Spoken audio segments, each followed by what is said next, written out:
Welcome back to The Lawyer You Know, and today we're going to discuss how finding a body changes the Gabby Petito case. If you like this kind of content, please subscribe to our channel. We break down cases that are going on in the news. We've got a bunch of different cases going on right now. We're talking about R. Kelly, we're talking about Elizabeth Holmes, we're talking about Gabby Petito, and much more. So if you like that kind of content, if you're into the legal process and what happens in our country and around the world in these kinds of cases, we're here to break it down to you as lawyers, and we're here to answer your questions and tell you what your rights are in these situations. We really enjoy the back and forth and the conversation with people who are potential jurors in all of these cases, which are you people watching. So thank you so much for watching this. If you like the Gabby Petito content and that's what you're here for and you want to hear more about it and talk more about it, make sure you like this video so we know to bring you more of that content. So a lot's happened just in the last couple days since we did our live on Gabby Petito. People have a lot of questions. We've got some answers. But before we break down how finding a body affects this case, let's listen to the press conference where they announced that they found her body, because we get some indication of where they found it and the time period they're looking as far as when they believe she passed away. They also give us some indication about what we think may happen next. So let's listen to it and react and talk through a short piece of the press conference when they announced that they found a body in the Gabby Petito search.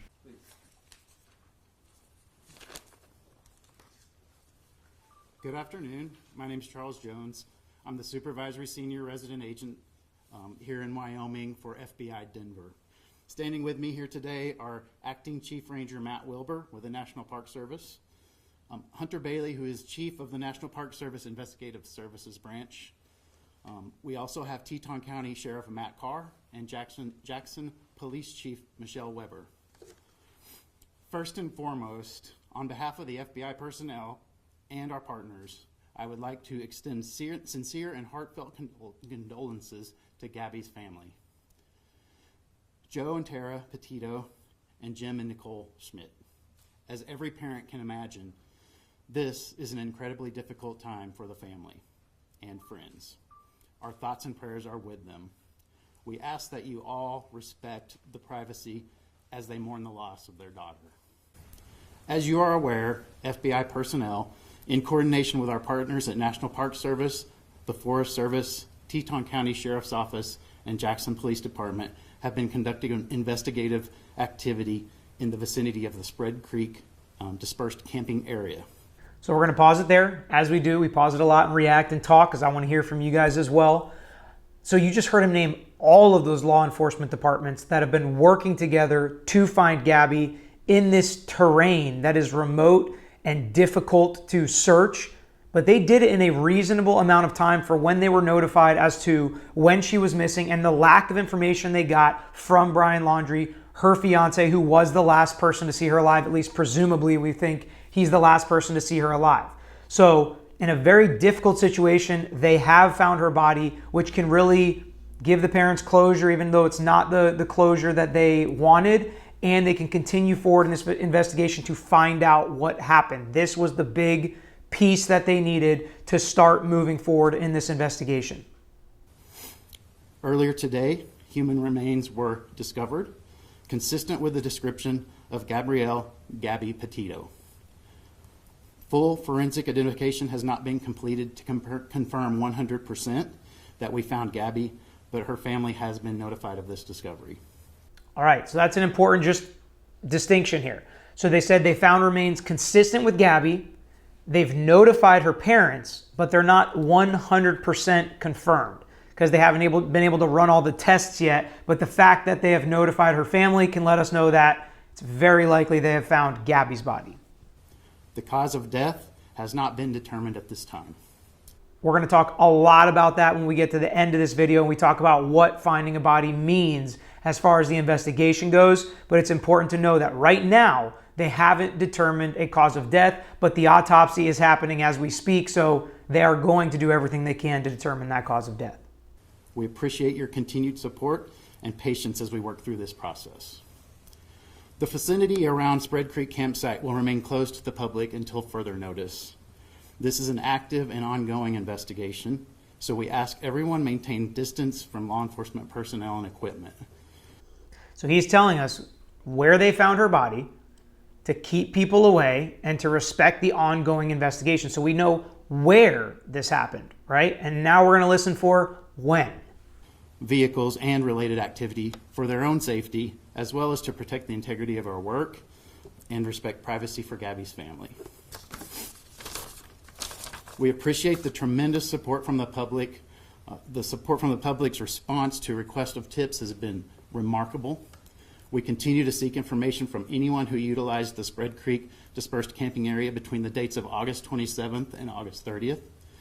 All right, so we just got an important indication. If you have any information between August 27th and August 30th, they are asking for tips. And they've been thankful to the public because they've provided so many tips and information that have been so helpful in helping them locate Gabby's body. And now they're hoping the same to help in the investigation as to what happened. So this is an area where the media and the public has actually been good and helpful, and we can use social media and things going viral and everybody watching and coming together to provide information if they have it.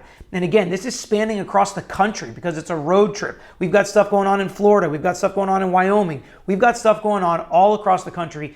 If anybody knows anything, we're going to get the information in this video where you can call, where you can reach out, so we can be a good thing in the media. We can be a positive influence, not negativity, not a negative public influence, but we as the public can be positive. That's what we're here for, and that's what we're all about. So you're going to get that information. If you have it, spread the news, send the tips in, send the information that you have that may help so that the public can keep helping in this process and not hurt it like we do in a lot of other processes.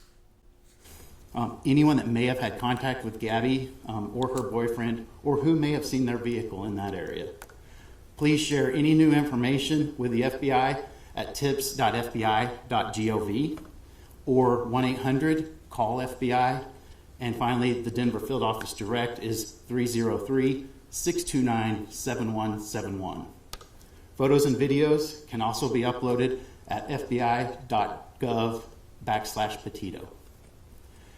We thank our partners at the National Park Service, the U.S. Forest Service, Teton County Sheriff's Office, and Jackson Police Department for their collaboration and diligence in this investigation.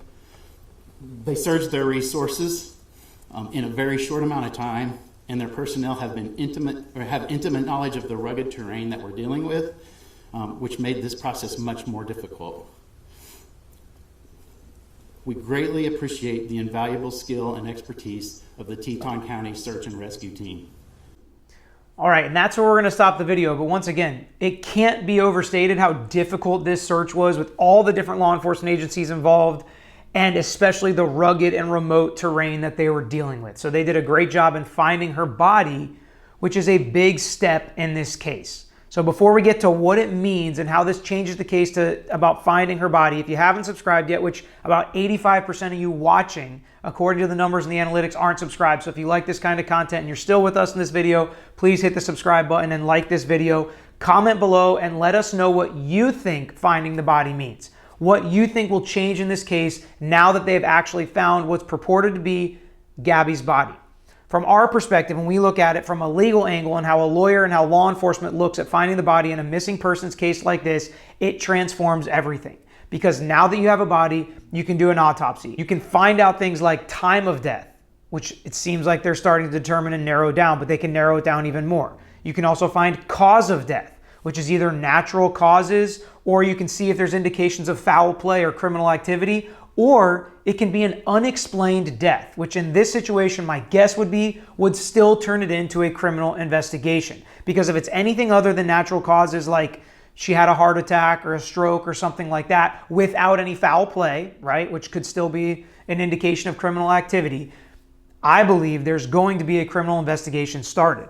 And if they start a criminal investigation, that means they can have search warrants, arrest warrants, subpoenas, and actually try to go find Brian Laundrie, which I know they're in the process of doing, but find him for the purpose of arresting him and bringing him down to the station for questioning. And again, he can plead the fifth, which is fine. He'll do so formally now because they actually, if this becomes a criminal investigation, could find enough information to actually arrest him and bring him down to the station for more questioning, which hasn't happened yet because they've been very clear about the fact that this is a missing persons case and he is just a person of interest. He's not a suspect in a crime.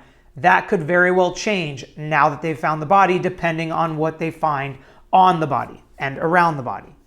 So they can also determine if the body was moved or manipulated after the death occurred, right? And all of this is important because we have social media, we have Instagram, we have YouTube, we have text messages, we have telephone calls, we have when Brian drove the van back. So we're able to create some sort of timeline. So if they're able to determine cause of death, we can see how that fits in the timeline. Because if they determine cause of death was 2 days after Brian returned home, that changes everything, right? Or if they determine it was 2 days before he left, obviously that changes everything. So all of this information is going to be so important, and they were not able to find any of it. It was basically impossible for them to even find out if a crime had occurred, let alone prove who did it and who did what without the body. So now that they have that, everything has changed. And one of the big questions, now that a body has been found and now that Brian Laundrie has disappeared, why did they not follow him early? Why did they not have some law enforcement personnel following Brian, tailing him and on him everywhere he goes so he could not have escaped like this?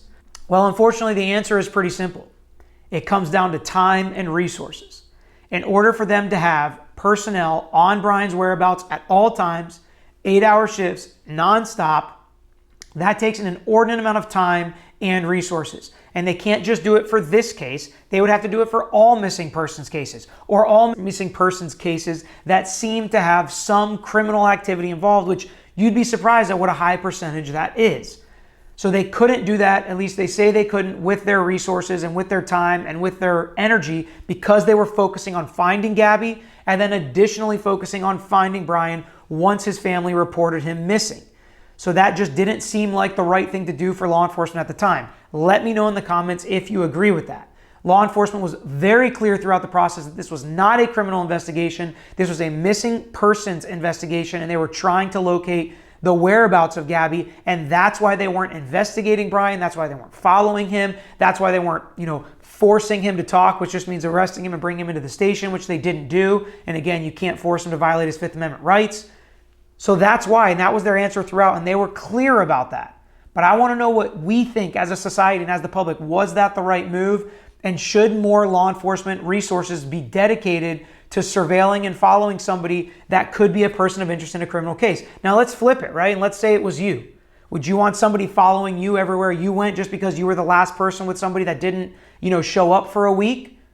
I don't know. I could see this kind of going both ways, but I want to know what you guys think about it. I think the Fifth Amendment right is so important and they should never be forced to talk. So that's just something that's off the table for me. I've heard people saying, they should be able to violate the Fifth Amendment right in certain situations. No way. But let me know what you think about law enforcement resources and surveilling people that just could be a person of interest in a criminal case when there is a missing persons case going on.